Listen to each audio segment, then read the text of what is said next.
ರಾಜ್ಯದಲ್ಲಿ ಹೆಚ್ಚುತ್ತಿರುವ ಕೊರೋನಾಗೆ ಕಡಿವಾಣ ಹಾಕಲು ನಾವು ಗರಿಷ್ಠ ಪ್ರಯತ್ನಿಸುತ್ತೇವೆ. ಬೆಂಗಳೂರಿಗೆ ಹೋದ ನಂತರ ತಕ್ಷಣ ತಜ್ಞರ ಸಭೆಯನ್ನು ಕರೆದು ಸೂಕ್ತ ನಿರ್ಧಾರವನ್ನು ತೆಗೆದುಕೊಳ್ಳಲಾಗುವುದು ಎಂದು ಸಿಎಂ ಬಸವರಾಜ ಬೊಮ್ಮಾಯಿ ಉಡುಪಿಯಲ್ಲಿ ಹೇಳಿದ್ದಾರೆ. ಇಂದು ವರ್ಲ್ಡ್ ಆರ್ಗನ್ ಡೊನೇಷನ್ಸ್ ಡೇ ಆಗಿದ್ದು, ಇತ್ತೀಚೆಗೆ ಅಂಗಾಂಗ ಕಸಿ ಮಾಡುವ ತಂತ್ರಜ್ಞಾನ ಬಂದಿದೆ.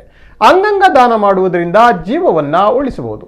ಅಂಗಾಂಗ ಕಸಿ ಇತ್ತೀಚಿನ ದಿನಗಳಲ್ಲಿ ಯಶಸ್ವಿಯಾಗುತ್ತಿದೆ.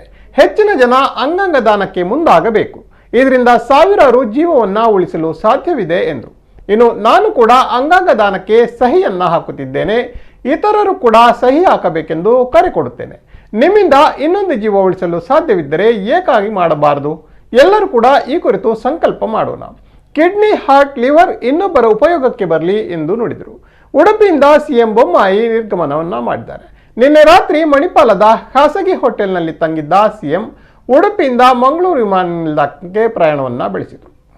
ಹೋದ ತಕ್ಷಣವೇ ಎಕ್ಸ್ಪರ್ಟ್ಸು ಈಗಾಗಲೇ ಅವರ ವರದಿ ಆಧಾರದ ಮೇಲೆ ನಿರ್ಣಯ ತೆಗೆದುಕೊಂಡಿದ್ದೇವೆ. ಈಗ ಎಕ್ಸ್ಪರ್ಟ್ಸನ್ನು ಮತ್ತೆ ಒಂದು ಅರ್ಜೆಂಟ್ ಮೀಟಿಂಗನ್ನು ಕರಿತಾ ಇದ್ದೇನೆ. ಅವರ ಅಭಿಪ್ರಾಯಗಳನ್ನು ತಗೊಂಡು ಮುಂದಿನ ಕ್ರಮ ಅಂತ. ಇವತ್ತು ವರ್ಲ್ಡ್ ಆರ್ಗನ್ ಡೊನೇಷನ್ ಡೇ. ಇತ್ತೀಚೆಗೆ ಆರ್ಗನ್ ಡೊನೇಷನ್ ಮಾಡುವಂಥದ್ದು ಮತ್ತು ಅದನ್ನು ಕಸಿ ಮಾಡುವಂಥದ್ದು ತಂತ್ರಜ್ಞಾನ ಬಂದಿದೆ. ಇದರಿಂದ ಭಾಳಷ್ಟು ಜೀವಗಳನ್ನು ಉಳಿಸ್ಬೋದು. ಅದು ಹೃದಯದ್ದಿರ್ಬೋದು, ಲಿವರ್ದಿರ್ಬೋದು, ಎಲ್ಲ ಬೇರೆ ಬೇರೆ ಅಂಗಾಂಗ, ಕಿಡ್ನಿ ಇರ್ಬೋದು, ಅದು ಯಶಸ್ವಿಯಾಗಿ ಕಸಿ ಆಗ್ತಾಯಿದೆ.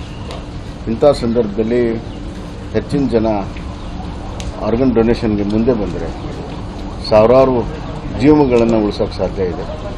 ಹೀಗಾಗಿ ಜಗತ್ತಾದ್ಯಂತ ಇವತ್ತು ವರ್ಲ್ಡ್ ಆರ್ಗನ್ಸ್ ಡೊನೇಷನ್ ಡೇ ಇದೆ. ನಾನು ನನ್ನ ಸಮೇತವಾಗಿ ಕರೆ ಕೊಡ್ತಾ ಇದ್ದೇನೆ. ನಾನು ಕೂಡ ವರ್ಲ್ಡ್ ಆರ್ಗನ್ ಡೊನೇಷನ್ಗೆ ಸಹಿ ಹಾಕ್ತೇನೆ. ಎಲ್ಲರಿಗೂ ಕರೆ ಕೊಡ್ತೀನಿ.